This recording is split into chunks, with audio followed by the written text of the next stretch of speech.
హోదా ఇస్తున్నాం అని చెప్పడం జరిగింది. ఫ్లోర్ ఆఫ్ ది హౌస్ లో ఇదంతా రికార్డ్ అయింది, మీ అందరికీ తెలిసిన విషయాలే. దాని తర్వాత విభజన చట్టంలో ఉంచిన ఇవి సరిపోవు, రెవెన్యూ డెఫిసిట్ ఇంకా ఎక్కువగా ఇవ్వాలి, ఆంధ్రప్రదేశ్కి రెవెన్యూ డెఫిసిట్ ఉంటుంది, రాష్ట్ర రాజధానిని కోల్పోవడంలో అని బీజేపీ వారు పదే పదే ఉద్ఘాటించడం జరిగింది. దాని తర్వాత మనందరి ముందే 2014లో మోడీ గారు అమరావతికి ప్రత్యేకమైన విమానంలో ఢిల్లీ నుంచి ఆయన ఢిల్లీని మరి అది నిజంగా ఆయనకి తెలియకుండా జరిగి ఉండొచ్చు. బహుశా పవిత్ర జలాల బదులు కలుషిత జలాలు తీసుకొచ్చినట్టున్నారు. ఆంధ్రప్రదేశ్ రాజధాని అమరావతి పరిస్థితి ఆయన అమృత హస్తాలతోటి మొదలుపెట్టింది. ఆ విధంగా ఉంటే నాకు తెలిసినంత వరకు ప్రస్తుత ప్రభుత్వాన్ని బ్లేమ్ చేస్తూ ఉన్నారు. సరే, ఆ విషయంలో మళ్ళీ కొద్దాం.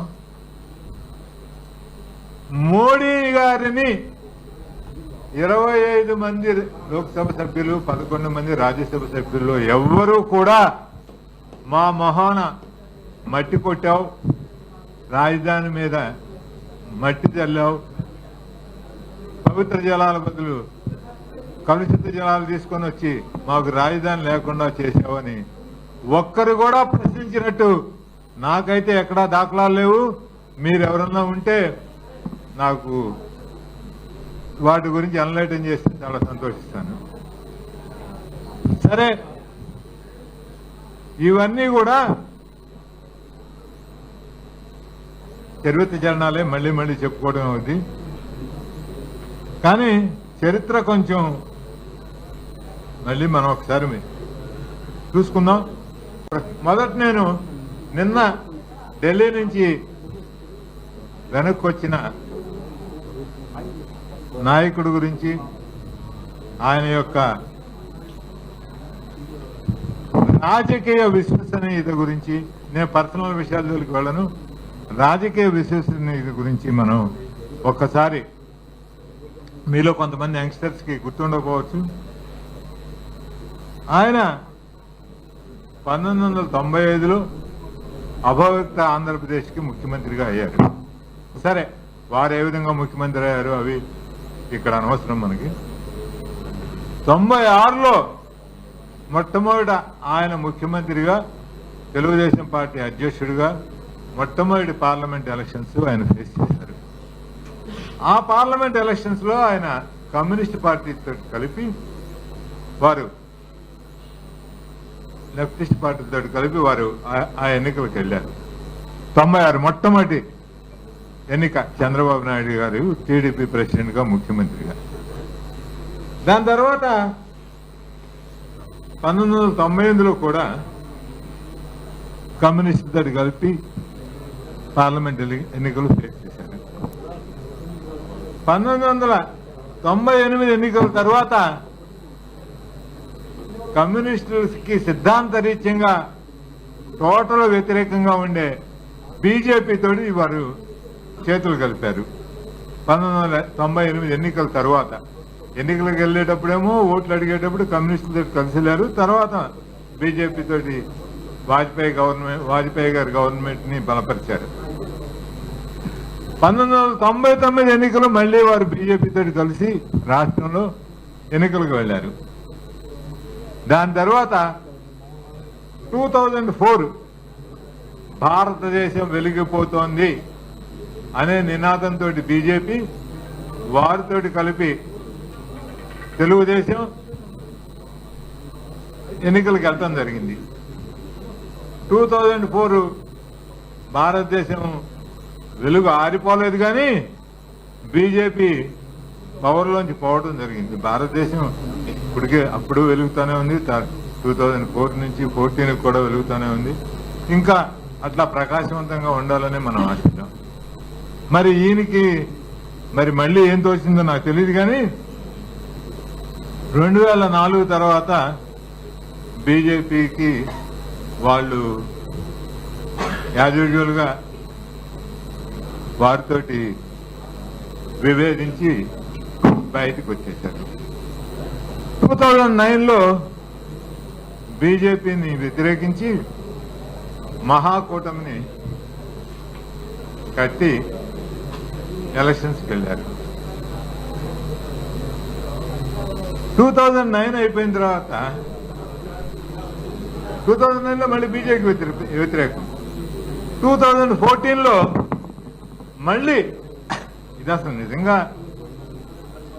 నితీష్ కుమార్ రికార్డుని బ్రేక్ చేయగలిగిన ఏకైక వ్యక్తి మన ప్రస్తుత రాష్ట్ర టీడీపీ అధ్యక్షుడు మన ముఖ్యమంత్రి చంద్రబాబు నాయుడు గారే. కానీ ఇంకొకళ్ళకి భారతదేశంలో అటువంటి అవకాశం ఉన్నట్టుగా నేనైతే అనుకోవట్లేదు. నాకు తెలిసినంత వరకు ఇంకెవరికి అవకాశం లేదు ఆ రికార్డు బ్రేక్ చేయాలంటే.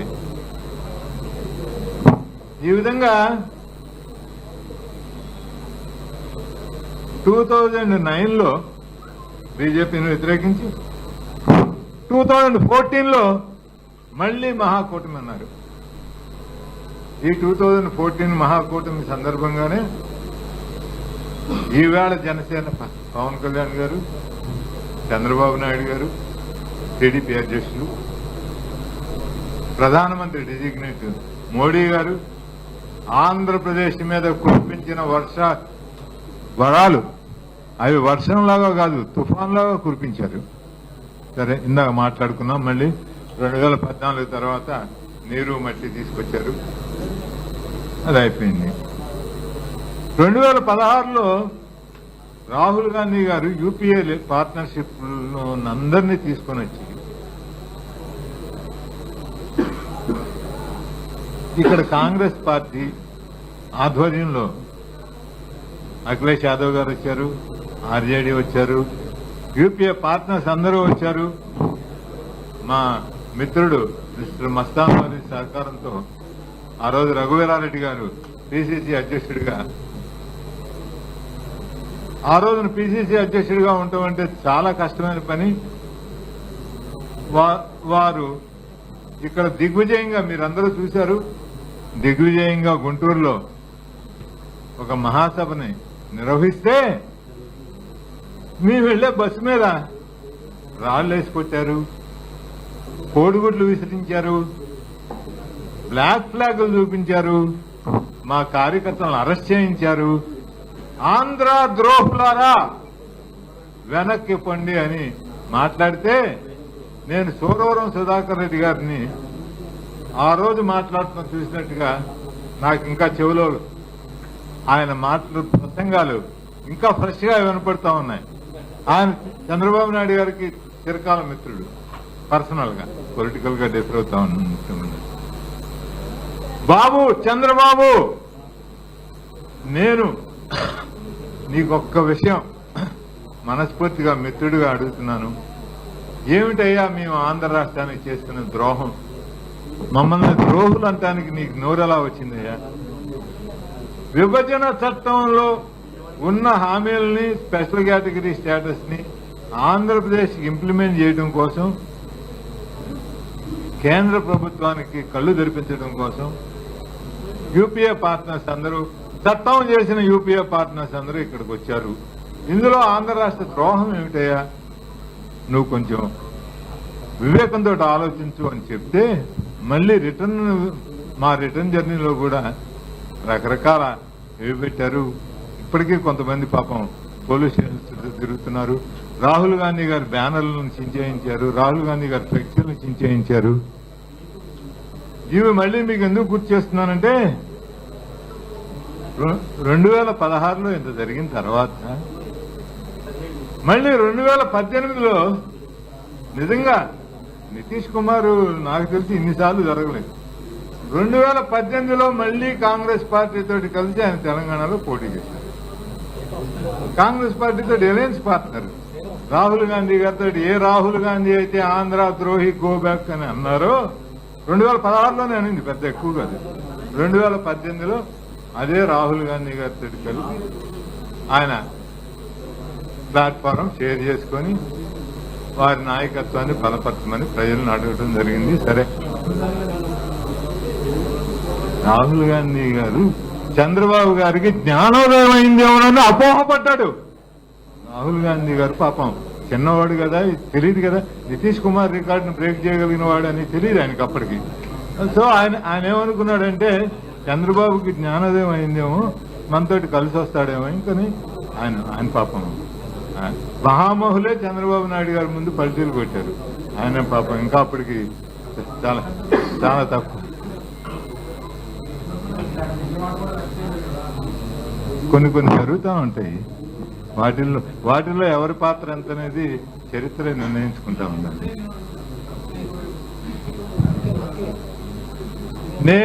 నేను క్రమశిక్షణ గల సైనికుడిగా నా పార్టీ నిర్ణయాలు, నాకు ఇష్టం లేదు ఆంధ్ర రాష్ట్రం విభజన, కానీ పార్టీలోనే నేను కంటిన్యూ అయ్యాను.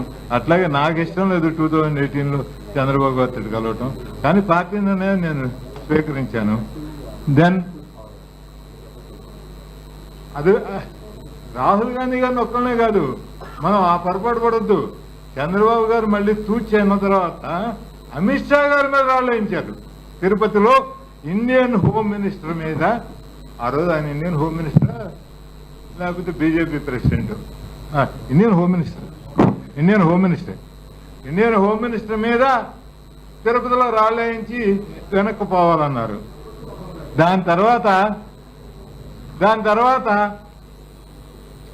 ఇది చాలా ఆశ్చర్యకరం. రాహుల్ గాంధీ గారి మీద రాళ్ళయిస్తారు, అమిత్ షా గారి మీద 2 ఏళ్లలో మళ్లీ రాళ్ళయిస్తారు. ఇది చాలా విచిత్రమైంది. ఇటువంటి పరిస్థితుల్లో 2019లో మళ్ళీ ఢిల్లీలో చాలా గొప్ప పేరు పెట్టారు దానికి. ఏమిటి? విద్రోహ దినం. ఏపీ భవన్లో 2 రోజులు మహత్తరమైన నాటకీయమైన సన్నివేశాలు. దానికి ఇందాక మా మిత్రుడు హరిగారు గుర్తు చేసినట్టుగా మళ్ళీ మా రాహుల్ గాంధీ గారు ఏఐసిసి ప్రెసిడెంట్ గా మొత్తం పార్టీ అంతా, సోనియా గాంధీ గారు ఒక ఆవిడ తప్ప, మన్మోహన్ సింగ్ గారు, ఆ రోజున్న కాంగ్రెస్ మహామహులందరూ, రాహుల్ గాంధీ గారు, మన్మోహన్ సింగ్ గారితో సహా అందరూ ఏపీ భవన్కి తరలి వచ్చి వారికి సంఘీభావం తెలపడం జరిగింది. మళ్ళీ ఇక్కడ కూడా చంద్రబాబు నాయుడు గారిని మనం మరి అది ధైర్యం అనాలో, ఆత్మవంచన అనాలో, లేకపోతే సమయానికి రాజకీయ చతురుడు అని ఆయనే అనుకుంటూ ఉంటాడు. మరి అది రాజకీయ చతురత్వం ఏమో తెలియదు. కానీ రాజకీయ చతురుడు కూడా కొన్ని వీటిల్లో మళ్ళీ భాషలోకి వెళ్తే ఎవరేమన్నారు ఏంటి, మళ్ళీ ఇవన్నీ మీరు రకరకాల అవన్నీ చూపించగలరు, వాటిలోకి నేను వెళ్ళను. కానీ రాజకీయ చాతుర్యంలో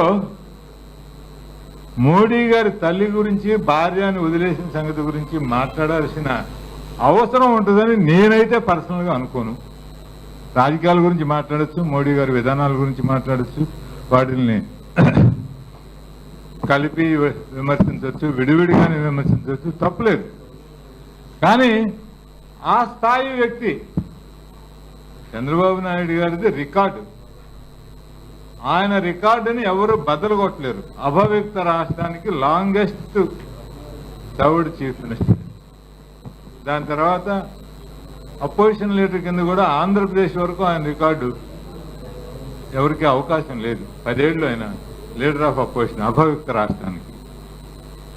సో అటువంటి మనిషి అంత వ్యక్తిగత విషయాల్లోకి వెళ్ళవలసిన అవసరం లేకున్నా మరి ఆయన ఎందుకు వెళ్ళారు అది ఆయనే చెప్పాలి, ఆయనకే అర్థం అవ్వాలి. అది ఎటువంటి రాజకీయ చతురతో.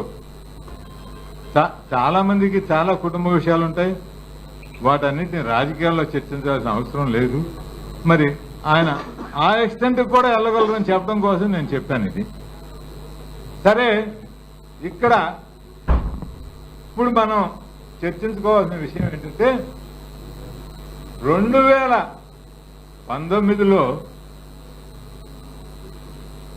దేనికోసం ఆయన పోరాడారు చంద్రబాబు నాయుడు గారు ఏపీ భవన్లో ఆ ధర్మ పోరాట దీక్ష ఏ ప్రయోజనాలను ఆశించి చేశారు. వాటిల్లో నిన్న మోడీ అమిత్ షా గారి దగ్గర నడ్డా గారి దగ్గర మీటింగ్ తోటి సంతృప్తి పడి వచ్చేశారు. ఈయన లెవెల్కి మోడీ గారు కలవాల్సిన అవసరం లేదని భావించినట్టుగా మనం అర్థం చేసుకోవాలి. దీన్ని బట్టి ఇంత రాజకీయ చతురుడిని, ఇంత సుదీర్ఘమైన పోరాట యోధుడి గురించి తాను పర్సనల్ గా కలవాల్సినంత అవసరం లేదని మోడీ గారికి అనిపించినట్టుంది. సరే, అమిత్ షా గారిని నడ్డా గారిని వారు కలిశారన్నారు, మీరు రిపోర్ట్ చేశారు, చూసాము. దాని మీద రకరకాల వ్యాఖ్యలు వచ్చినాయి. అయితే ఇక్కడ ఒక విషయం, 2019కి 2024కి బీజేపీ ఆంధ్ర రాష్ట్రానికి చేసిన ప్రయోజనాలు ఏమేమిటి? ప్రత్యేక హోదా ఎందుకు అక్కర్లేదన్నారు మీరు? ప్యాకేజీయే ముద్దు అని ఎందుకు చెప్పారు? ఆ రోజు అమరావతిలో బల్లలు తెచ్చి స్వీట్లు ఎందుకు పెంచారు? ఈవేళ మళ్ళీ ఒక చిన్న చికెన్ వేలుతో ఇట్లా అంటే ఢిల్లీలో వెళ్ళి వాలిపోయారు. కనీసం మోడీ గారు మిమ్మల్ని చూడకపోయినా చాలా సంతృప్తి చెంది వచ్చేశారు. మీకు హోమ్ మినిస్టర్ గా ఆయనతోటి మాట్లాడటం బాగుంది. బీజేపీ అధ్యక్షుడితోటి మాట్లాడారు. మీరు రాష్ట్ర ప్రయోజనాల గురించి ఏమన్నా చర్చించుకోవడానికి అక్కడ అవకాశం ఉందని నేను అనుకోను. ఇప్పుడేమన్నా బీజేపీ అధికారంలోకి వస్తే ప్రత్యేక హోదా ఇస్తామని ఏమన్నా హామీ ఇచ్చారా? పోలవరం ప్రాజెక్టుని ఈ టైం బౌండ్ గా 2026కి ఫస్ట్ స్టేజ్ ఆఫ్ పోలవరం అవుతుందని లిఖితపూర్వకంగా సెంట్రల్ గవర్నమెంట్ చెప్పడం జరిగింది, పార్లమెంట్ సాక్షిగా చెప్పడం జరిగింది. మరి ఇప్పుడు వారు వచ్చిన తర్వాత వివరణ ఏమిచ్చారో నాకైతే పూర్తిగా అర్థం కాలేదు. జాతి ప్రయోజనాలు మాట్లాడితే ఏడు గుర్తుకొస్తాయి. జాతి ప్రయోజనాలు, వారికి అభద్రతా భావం కలిగి వారికి ఏదన్నా ఇది వచ్చినప్పుడు జాతి ప్రయోజనాలు గుర్తుకొస్తాయి. అంతకుముందు జాతి ప్రయోజనాలు గుర్తురావు. మోడీ గారికి భార్య లేదు, భార్యను వదిలేశాడు, తల్లిని చూడడం అనేవి గుర్తుకొస్తాయి. దాంట్లో జాతి ప్రయోజనాలు అంటే మనకు తెలియదు. మనం అడిగితే మనం జాతి ద్రోహుల కింద మిగిలిపోతాం. అది చాలా దురదృష్టమైన సంఘటన. ఇప్పుడు ఆంధ్ర రాష్ట్ర ప్రజలకి చంద్రబాబు నాయుడు గారు స్పష్టమైన సమాధానం ఇవ్వవలసిన అవసరం ఉంది. మీరు రాష్ట్ర ప్రయోజనాలు కాపాడటానికి వెళ్లారా? మీ యొక్క స్వార్థ ప్రయోజనాల కోసం, మీరు అధికారంలో రావడం కోసం, మీరు ఎలక్షన్స్ లో గెలవడం కోసం మీరు ఢిల్లీకి వెళ్లారా? ఇది ప్రజలకైతే వారు సమాధానం చెప్పుకోక తప్పదు. అది అయితే రాష్ట్ర ప్రయోజనాలకు వెళ్తే ఏమేమి హామీలు మీరు వారి గురించి పొందగలిగారు? అమరావతిని వారు కంప్లీట్ చేస్తామని చెప్పారా? లేకపోతే ఇంకేమన్నా మన వెనకబడిన ప్రాంతాలకు ఏమన్నా అడిషనల్ గా సాయం చేస్తామని చెప్పారా? మరీ ముఖ్యంగా మన నిరుద్యోగ యువతకి ఏమన్నా దారి చూపిస్తామని చెప్పారా? మీరు వేటికి సమాధాన పడి వచ్చి ఇప్పుడు మీరు ఈవేళ ఆంధ్ర రాష్ట్రానికి అక్కడ జరిగిన చర్చలు ఫలప్రదంగా ఉన్నాయి.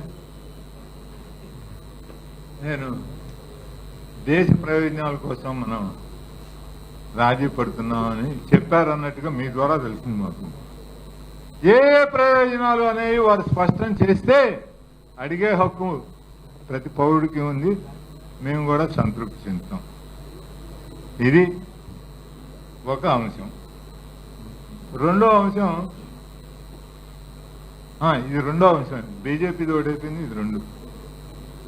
మూడో అంశం, హుటాహుటిన ఆయన అక్కడ మోడీ గారి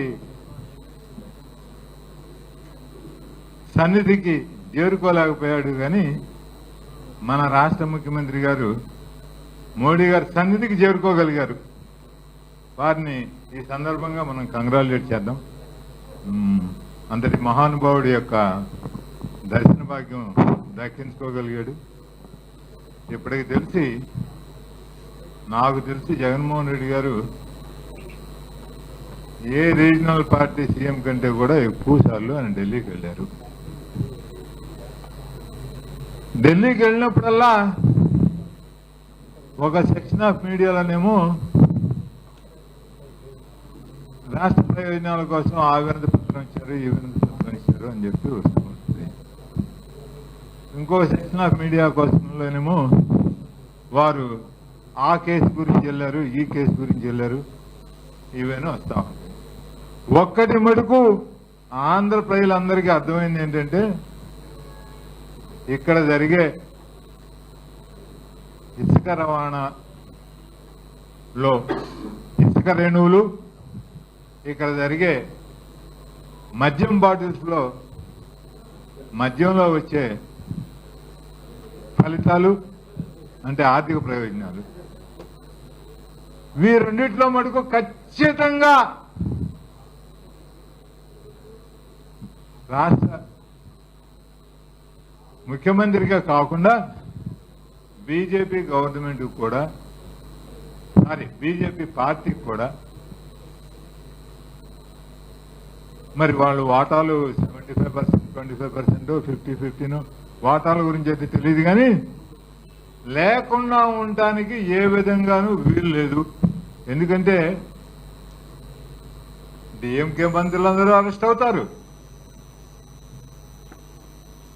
తృణమూల్ కాంగ్రెస్ మంత్రులందరూ అరెస్ట్ అవుతారు, ఆప్ మంత్రులందరూ అరెస్ట్ అవుతారు, హేమంత్ సోరెన్ కేబినెట్ మంత్రులందరూ అరెస్ట్ అవుతారు. ఆయన అజిత్ పవార్ గారు